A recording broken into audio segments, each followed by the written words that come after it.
Everyone, welcome to सनेक्स classes G K. स्वागत है आप सभी का आज की वीडियो में। स्टूडेंट, हम यहाँ पे पढ़ रहे हैं कंप्यूटर के इम्पॉर्टेंट ऑब्जेक्टिव क्वेश्चन और हम यहाँ पे सारी चीज़ों को डिटेल में डिस्कस करते हैं। जो हम डिटेल में डिस्कस करेंगे तो जो क्वेश्चन आया हुआ है उससे रिलेटेड भी आपके एग्ज़ाम में क्वेश्चन आ सकते हैं, इसलिए हम इसका डिटेल एनालाइज करते हैं। एंड आज की जो हमारी क्लास है वो 4th क्लास है, चौथी क्लास है।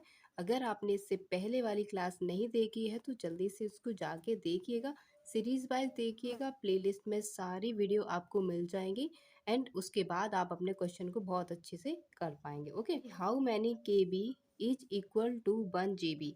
तो 1 GB में कितना केबी होता है? जीबी का मतलब होता है गीगाबाइट और केबी का मतलब होता है किलोबाइट। ठीक है, 1 GB में कितने किलोबाइट होते हैं? ठीक है, तो ये हम सबको पता है कि 1024 KB, सॉरी 1024 बराबर होता है कितना? 1 MB। 1024 MB इक्वल होता है 1 GB। ठीक है, तो ये अब हमें फाइंड आउट क्या करना है कि 1 GB में कितना केबी होगा। तो देखिए, अब हम फाइंड करेंगे तो 1 GB बराबर होता है 1024 MB। क्या होता है? 1024 MB। और इसी MB में 1 MB में कितना केबी होता है, क्योंकि हमें इसमें केबी में कन्वर्ट करना है, तो हम क्या करेंगे 1024 का और मल्टीप्लाई इसमें कर देंगे। तो ये MB एंड इतनी MB में और कितनी केबी होती हैं तो उसका मल्टीप्लाई कर देने पर हमारे पास आ जाएगा जो GB वाला डेटा है वो किस में बदल जाएगा? केबी में बदल जाएगा। तो जब इन दोनों का मल्टीप्लाई करेंगे 1024 इंटू 1024, तो ये डेटा जो है वो हमारा केबी में मतलब किलोबाइट में आ जाएगा। ठीक है, तो आंसर क्या हो जाएगा? हमारा आंसर हमारा सी करेक्ट आंसर हो जाएगा। ठीक है, चलिए आगे चलते हैं। नेक्स्ट क्वेश्चन बनता है ASP in computer science stands for. तो ASP का फुल फॉर्म क्या हो जाएगा? Abstract service provider, application service provider, application signal provider या फिर अब्स्ट्रैक्ट सिंटैक्स प्रोवाइडर। ठीक है, तो क्या हो जाएगा इसका करेक्ट आंसर? तो इसका सही आंसर होता है एप्लीकेशन सर्वर प्रोवाइडर। क्या हो जाए? एप्लीकेशन सर्विस प्रोवाइडर, सर्वर नहीं, यहाँ पे सर्विस होगा तो एप्लीकेशन सर्विस प्रोवाइडर। ठीक है, तो इसका मतलब क्या होता है ये हमने जान लिया। अब देखिए इसका यूज़ क्या है? तो इसका यूज़ है ये हमें प्रोवाइड करता है, क्या प्रोवाइड करता है? सर्विस प्रोवाइड करता है रिलेटेड टू द एप्लीकेशन। ठीक है, एप्लीकेशन से रिलेटेड जो हमें सर्विस प्रोवाइड करते हैं उसको हम कहते हैं एप्लीकेशन सर्विस प्रोवाइडर। चलिए नेक्स्ट क्वेश्चन हो जाएगा अल्ट्रा विस्टा एज ए। तो ये क्या है? ये प्रोग्राम है, सॉफ्टवेयर है, ब्राउज़र है या सर्च इंजन है? तो वेरी इंपॉर्टेंट क्वेश्चन है, यहाँ पे आपको स्टार मार्क कर लेना है, बहुत इंपॉर्टेंट क्वेश्चन है आपके लिए। तो ये क्या है? एक सर्च इंजन है। क्या हो जाएगा? एक सर्च इंजन है। जैसे कि हमारा गूगल एक सर्च इंजन है, यूट्यूब जो है, यूट्यूब एक सर्च इंजन है। क्या इसका मतलब क्या हुआ कि गूगल पे कोई भी इंफॉर्मेशन आप डालते हैं, मतलब कुछ भी सर्च करते हैं, मान लिया हमने गूगल पे सर्च किया कैपिटल ऑफ इंडिया या फिर कैपिटल ऑफ USA, कुछ भी हमने सर्च किया तो वो हमें क्या दे देता है? उसका तुरंत ही हमें रिजल्ट देता है। तो ये क्या है? एक सर्च इंजन है, उसमें हम अपना क्वेश्चन डालते हैं और सर्च होने के बाद हमें उसका आंसर मिल जाता है। ठीक है, तो गूगल, यूट्यूब ये सारे भी क्या है? सर्च इंजन है। बट ये पूछे नहीं जाते क्योंकि बहुत आसान हो जाता है, इसलिए इसको पूछा जाता है AltaVista is a search engine. Okay, चलिए आगे चलते हैं। अगला क्वेश्चन होता है हमारा ATM इज स्टैंड फॉर। तो ATM का फुल फॉर्म क्या होता है? ATM का फुल फॉर्म होता है ऑटोमेटिक ट्रेलर मशीन। क्या हो जाए? Automatic trailer machine. ठीक है, तो कहाँ पे है ये? तो ऑप्शन नंबर ए इसका करेक्ट आंसर हो जाएगा। अगर हम बात करें ATM का यूज़ क्या होता है, तो ATM is use for financial transaction. क्या हो जाएगा? ATM is used for financial financial transaction. क्या करते हैं हम? इसका यूज़ करते हैं फाइनेंशियल ट्रांजैक्शन करने में। ठीक है, तो ये चीज़ आपको ध्यान में रखनी है। एंड इसका full form automatic teller machine. Next हमारा आता है द बिट रेफर्स टू। तो बिट का फुल फॉर्म क्या होता है? बिट का फुल फॉर्म होता है बाइनरी डिजिट। क्या हो जाएगा? बिट का फुल फॉर्म होता है बाइनरी डिजिट। तो करेक्ट आंसर हमारा डी हो गया। अगर हम यहाँ पे बात करते हैं कि बाइनरी डिजिट का मतलब क्या है, बाइनरी डिजिट, पहले तो हम बाइनरी जो लिखते हैं उसको हम 0 और 1 की फॉर्म में लिखते हैं। ठीक है, 2 नहीं लिखते, 3 नहीं, 0 और 1 की फॉर्म में बाइनरी को लिखा जाता है। एंड बाइनरी क्या है, एक स्मॉलेस्ट यूनिट ऑफ डेटा, क्या है बाइनरी जो है डेटा की सबसे छोटी यूनिट मानी जाती है, क्या हो जाएगा स्मॉलेस्ट यूनिट ऑफ डेटा। ठीक है, तो ये भी ध्यान रखनी है कि डेटा की सबसे छोटी यूनिट कौन सी है, तो ये होती है बाइनरी। बाइनरी को कैसे लिखते हैं, 0 और 1 के रूप में लिखते हैं। अगर हम बात करें कि एक बाइट बराबर कितना होता है, तो एक बाइट बराबर होता है 8 बिट। ये भी चीज़ आपको ध्यान में रखनी है, क्योंकि पिछली क्लास में हमने जब क्वेश्चन किया था तो इनको हमने डिटेल में देखा था और ये क्वेश्चन भी हमारा पूछा गया था। नेक्स्ट चलते हैं, allows user to access accounts and pay bill, तो जाएगा तो यहाँ पे हो जाएगा हमारा ई कॉमर्स। क्या हो जाएगा ई कॉमर्स। ई कॉमर्स के थ्रू ही जो यूज़र होते हैं वो अपने अकाउंट एंड को एक्सेस कर सकते हैं और किसी भी बिल को पे कर सकते हैं। ठीक है, तो ध्यान रखना है, करेक्ट आंसर हो जाएगा ई कॉमर्स। ई कॉमर्स का फुल फॉर्म क्या होता है, तो इसका फुल फॉर्म होता है इलेक्ट्रॉनिक कॉमर्स। क्या हो जाएगा इलेक्ट्रॉनिक कॉमर्स।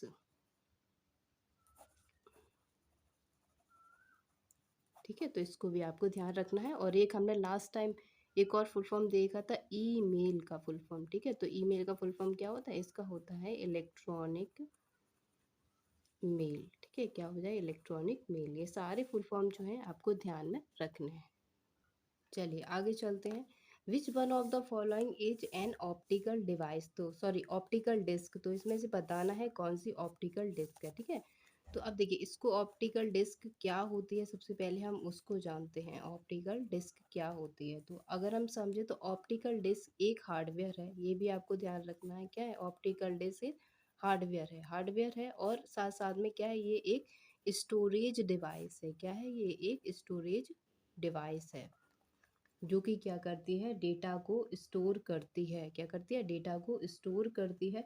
अब डेटा वो किसी भी फॉर्म में हो सकता है, इमेज की फॉर्म में हो सकता है, डेटा म्यूज़िक की फॉर्म में हो सकता है, एंड डेटा जो है वो वीडियो की फॉर्म में हो सकता है, किसी भी फॉर्म में डेटा हो सकता है। और अगर एक बात और ध्यान रखनी है कि स्टोरेज डिवाइस है और ये क्या करती है, बहुत ज़्यादा अमाउंट में डेटा को स्टोर कर सकती है। ठीक है, तो it can store the data in large amount. ठीक है, तो ये चीज़ भी आपको ध्यान में रखनी है। अब बात करते हैं कि ऑप्टिकल डिस्क के क्या क्या एग्जाम्पल होते हैं, क्योंकि यहाँ पे जो है वो एग्जाम्पल ही पूछा गया है। ठीक है, तो पहली आती है हमारे पास सुपर डिस्क। एग्जाम्पल में आता है हमारे पास सुपर डिस्क, जो कि कहाँ है, ये लिखा हुआ है। दूसरे एग्जाम्पल की अगर हम बात करें, दूसरा एग्जाम्पल आता है, देखिए यहाँ पे देखिएगा, दूसरा एग्जाम्पल जो आता है वो होता है सीडी। सीडी का फुल फॉर्म ध्यान में रखना है, तो सीडी का फुल फॉर्म होता है कॉम्पैक्ट डिस्क। क्या हो जाएगा, कॉम्पैक्ट डिस्क, ये भी ध्यान में रखना है। अगला आता है हमारा डीवीडी। डीवीडी जो है वो भी ऑप्टिकल डिस्क का एक एग्जाम्पल है और इसका फुल फॉर्म क्या होता है, डिजिटल डिजिटल वर्सटाइल डिस्क। क्या हो जाएगा, डिजिटल वर्सटाइल डिस्क जो है वो डीवीडी का फुल फॉर्म होता है।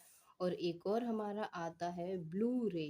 क्या हो जाएगा, ब्लू रे डिस्क जो है ये भी ऑप्टिकल डिस्क का एग्जाम्पल है। तो सारे एग्जाम्पल आपको ध्यान रखने हैं गाइस। ये देखिए इसमें सुपर डिस्क पूछ लिया गया, जरूरी नहीं कि आपके एग्जाम में यही पूछा जाए, कुछ और भी पूछा जा सकता है। बोल सकता है डीवीडी जो है या फिर सीडी है, ये किस प्रकार का हार्डवेयर है या फिर ये सॉफ्टवेयर है, क्या ये स्टोरिंग डिवाइस है या फिर नहीं है, तो किसी भी तरीके से पूछा जा सकता है। तो इन चीज़ों को ध्यान रखिएगा एंड इनके फुल फॉर्म को भी ध्यान रखिएगा।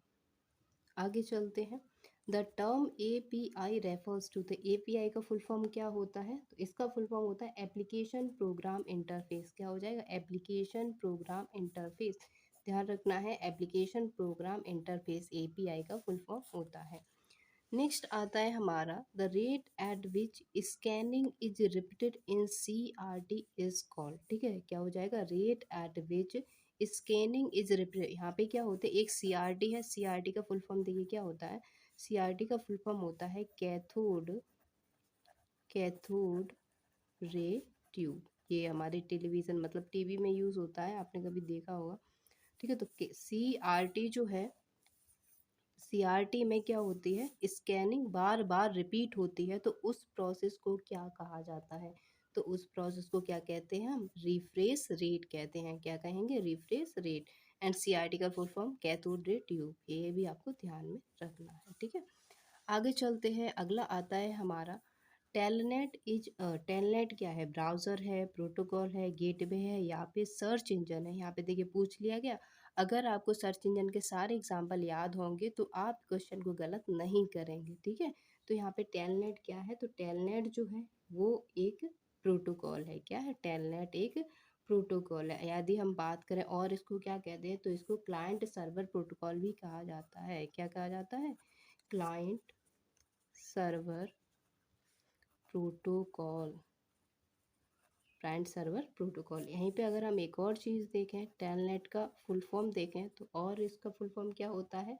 Teletype network protocol. क्या हो जाएगा? Teletype network protocol. Okay student, सारी चीज़ें आपके लिए इम्पोर्टेंट है तो प्लीज़ इन सबको ध्यान रखिएगा, है ना। चलिए आगे चलते हैं। अगला क्वेश्चन है the term O D B C stand for. तो ओ डी बी सी का फुल फॉर्म क्या हो जाएगा? तो इसका फुल फॉर्म होता है ओपन डेटाबेस कनेक्टिविटी। क्या हो जाएगा? Open database connectivity. कहाँ पर है? तो ये ऑप्शन सी हमारा सही आंसर हो जाएगा। ओपन डेटाबेस कनेक्टिविटी क्या हो जाएगा? Open database connectivity. ओके चलिए नेक्स्ट चलते हैं। अगला है हमारा a translator for the assembly language to machine language is. ठीक है, तो हम कंप्यूटर में हम ट्रांसलेटर पढ़ते हैं। ओके तो ट्रांसलेटर क्या करते हैं? एक लैंग्वेज को दूसरी लैंग्वेज में कन्वर्ट करते हैं। अब वो अलग अलग लैंग्वेज होती है, जैसे आपने सुना होगा सी लैंग्वेज होती है, जावा, असेंबली लैंग्वेज, मशीन लैंग्वेज। ठीक है, तो ट्रांसलेटर क्या करते हैं? इन लैंग्वेज को एक से दूसरे में कन्वर्ट करने का काम करते हैं। अब वो कौन सा ट्रांसलेटर है जो असेंबली लैंग्वेज को मशीन लैंग्वेज में कन्वर्ट करता है? कौन सा है? तो असेंबली लैंग्वेज से आपको ध्यान रखना है कि वो असेंबलर है। क्या है? वो असेंबलर है। तो क्या करेक्ट आंसर हो जाएगा? ए हमारा करेक्ट आंसर हो जाएगा। ठीक है, यहीं पे अगर हम बात करें कंपाइलर की, तो ये भी हमारा एक ट्रांसलेटर की कैटेगरी में आता है। और ये क्या करता है? ये सोर्स कोड को मशीन कोड में कन्वर्ट करता है। क्या करता है? ये सोर्स कोड को मशीन कोड में कन्वर्ट करता है। मशीन कोड में बदलता है। ठीक है, क्या हो जाए? सोर्स कोड को मशीन कोड में बदलता है। ठीक है, चलिए आगे चलते हैं। अगला हमारा क्वेश्चन है where is India super computer Param located. तो इंडिया का सुपर कंप्यूटर जिसका नाम क्या है? परम है। क्या हो जाएगा? इंडिया का सुपर कंप्यूटर जिसका नाम क्या है? परम है। तो ये क्वेश्चन यहाँ से भी बन जाता है, पर जो परम है वो है कहाँ पे लोकेटेड है? तो करेक्ट आंसर हो जाएगा पुणे। और पुणे कहाँ पे है? तो महाराष्ट्र, पुणे में परम लोकेटेड है। ठीक है, आगे चलते हैं। Next question very very important है, ये वाला फुल फॉर्म आपके लिए बहुत ज़्यादा इंपॉर्टेंट है। डेटाबेस से बहुत सारे क्वेश्चन आपके पूछे जाते हैं। ठीक है, तो इसका फुल फॉर्म एटलीस्ट आप ध्यान रखिएगा। जो बाकी के बड़े बड़े क्वेश्चन हैं वो हमारे जो कंप्यूटर वाले एग्जाम होते हैं उसमें पूछे जाते हैं। ठीक है, RDBMS इज, तो क्या हो जाएगा? इसका फुल फॉर्म होता है रिलेशनल डेटाबेस मैनेजमेंट सिस्टम। क्या हो जाएगा? Relational database management system. Okay तो ये ध्यान रखना है आपको। सो स्टूडेंट, आज के लिए इतना ही। आई होप आपको सारी चीज़ें क्लियर हो गई होंगी। एंड कोई भी प्रॉब्लम है वीडियो में या फिर लेक्चर से रिलेटेड तो प्लीज़ हमें कमेंट सेक्शन में ज़रूर बताइएगा। Thank you.